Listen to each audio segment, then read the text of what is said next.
Praise the lord.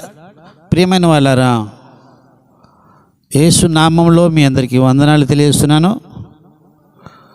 మనిషి చనిపోయిన తర్వాత మరలా బ్రతుకుతాడా అనేటువంటి విషయాన్ని బట్టి ఈరోజు మీ ముందు ప్రభు నామాన్ని బట్టి మీరు మాట్లాడాలని ఆశపడుచున్నాను. పునరుద్ధానము ఎలా జరుగుతుంది? చాలామంది మన జీవితం అంతే అనుకుంటున్నారు. పరిశుద్ధ బైబిల్ గ్రంథం ఏమని సెలవిస్తుంటే, యోహాను సువార్తలో 11వ అధ్యాయము 25వ వచనంలో, పునరుద్ధానమును నేనే, నా యందు విశ్వాసము ఉంచువాడు చనిపోయినను బ్రతుకును. పరిశుద్ధ మహిమగల రాజులకు రాజు అయిన యేసు ప్రభు చెప్పేటువంటి మాట మీకు వినిపించాను.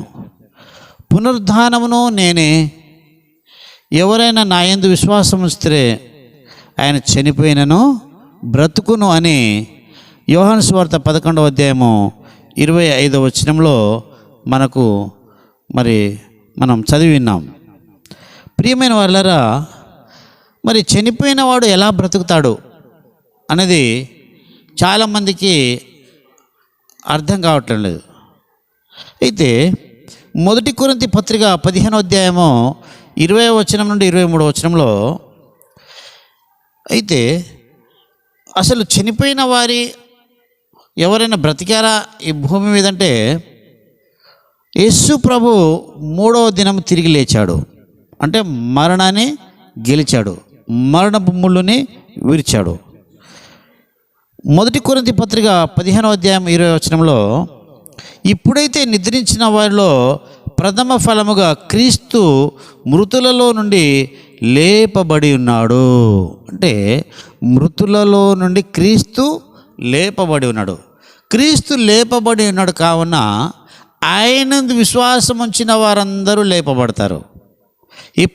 అయితే మరి మొదటి నుండి ఆదాము హవ్వ దేవునికి విధేయులు కానందున పాపము మానవ జాతికి అంటుకున్నది. పాపము వల్ల వచ్చు జీతము మరణం అనే వాక్యం సెలవిస్తుంది. అయితే ఆదాము ద్వారా మరణం వచ్చినది, కానీ క్రీస్తు ద్వారా పునరుద్ధానం వచ్చింది. ఇది జరుగుతుంది ప్రియమైన వాళ్ళరా. అయితే 1 కొరింథీ పత్రిక 15వ అధ్యాయము 35వ వచనం నుండి 37వ వచనం మనం ఒకసారి పరిశుద్ధ గ్రంథంలో పరిశీలన చేసినట్టయితే, మృతులు ఎలాగూ లేస్తారు. ఇప్పుడు చనిపోయిన వారు లేపబడతారని మరి అంటున్నాం కదా పరిశుద్ధ గ్రంథాన్ని బట్టి. కాబట్టి మృతులు ఎలా లేస్తారు అనేది చాలామంది ప్రశ్న. చాలామంది ఏమనుకుంటారు, తాగుతున్నాం, తింటున్నాం, పడుకుంటున్నాం, చనిపోయినప్పుడు ఎటుపోతామో ఏమో తెలియదు. దానికి పరలోకం తెలియదు, దానికి జీవం తెలియదు, దాని నిర్జీవం తెలియదు. కానీ మృతులు ఎలాగూ లేస్తారని వారు మరి ఒకవేళ లేస్తే వారి శరీరం ఎలా ఉంటుంది? 2 రకాల ప్రశ్నలు అందరిలో చాలామందిలో మరి వస్తూ ఉంటాయి. మృతులు ఎలా లేస్తారు, రెండవది వారు లేస్తే వారి శరీరము ఎలా ఉంటుందని. అయితే మరి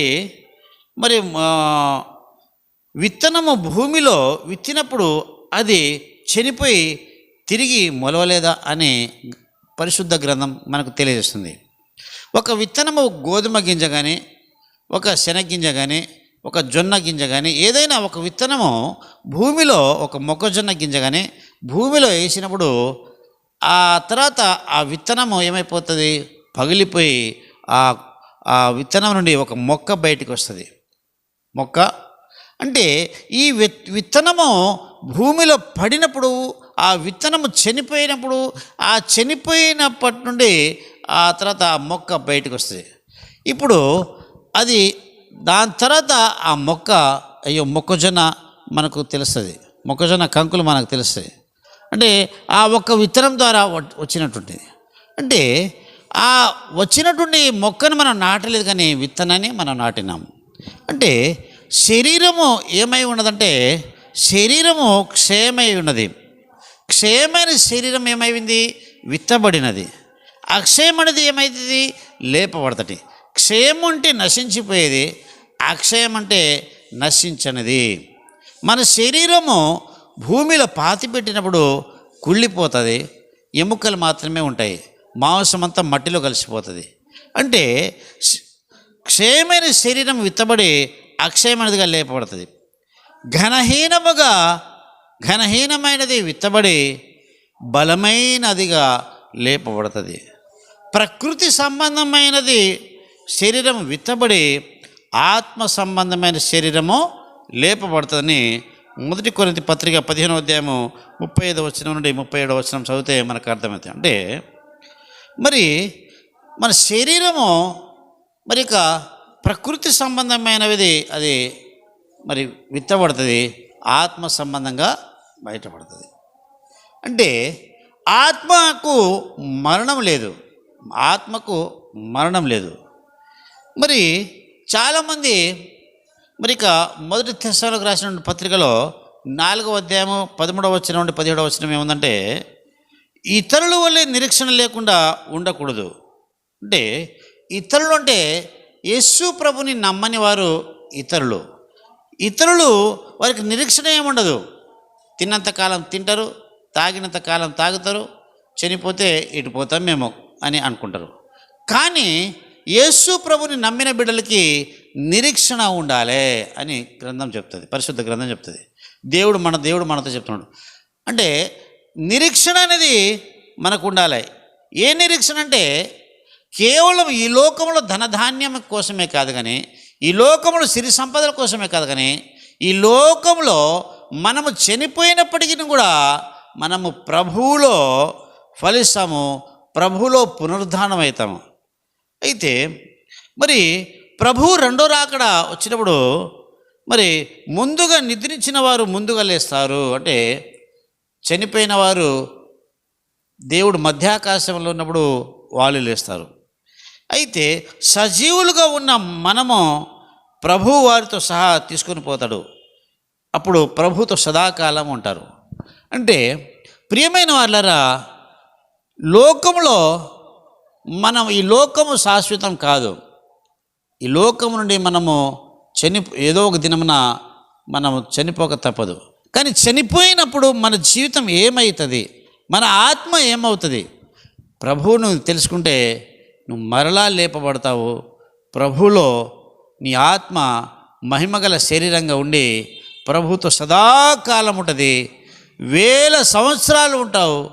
కాబట్టి ఈ జీవితము ఇంతటితో మరణంతో ముగించదు. మానవుడి యొక్క జీవితము మరణంతో ముగించబడదు. ప్రియమైన వారలారా, మరణంతో మన జీవితం ముగించబడదు. కొంతమంది ఈ లోకంలో తనకి ఏదైనా కష్టాలు వచ్చిందనుకోండి, ఏదైనా నష్టాలు వచ్చిందనుకోండి, ఏదైనా అప్పుల బాధలు అయిపోయినాయి అనుకోండి, ఏదైనా రోగం వచ్చిందనుకోండి, ఎవరైనా నిందించారనుకోండి, నేను చనిపోతా అనుకుంటారు. కొంతమంది ఆత్మహత్య కూడా చేసుకుంటున్నారు. అయితే చనిపోతే అంతటితోటి వారి జీవితం ఆగదు. చనిపోయిన తర్వాత అసలైన జీవితం ప్రారంభమవుతాయి. నువ్వు ప్రభువుని తెలుసుకుంటే నీ జీవితము మహిమగలిగిన శరీరంతో నువ్వు ప్రభుతో ఉంటావు. ఒకవేళ నువ్వు ప్రభువుని తెలుసుకోకపోతే నువ్వు నిత్య నరకాగ్నిలో పడతావని పరిశుద్ధ గ్రంథం సెలవిస్తుంది. కాబట్టి పునరుద్ధానం అనేది ప్రభువు వలన కలుగుతుంది. ప్రభువుని విశ్వసించండి. మరి నమ్మి బాప్తిసం పొందిన వారు రక్షించబడతారు, నమ్మని వారికి శిక్ష అని ప్రభు సెలవిస్తున్నాడు. కాబట్టి ఇట్టి మాటలు మన యొక్క వినికిడిలో మరి దీవించబడును గాక. ఆమేన్.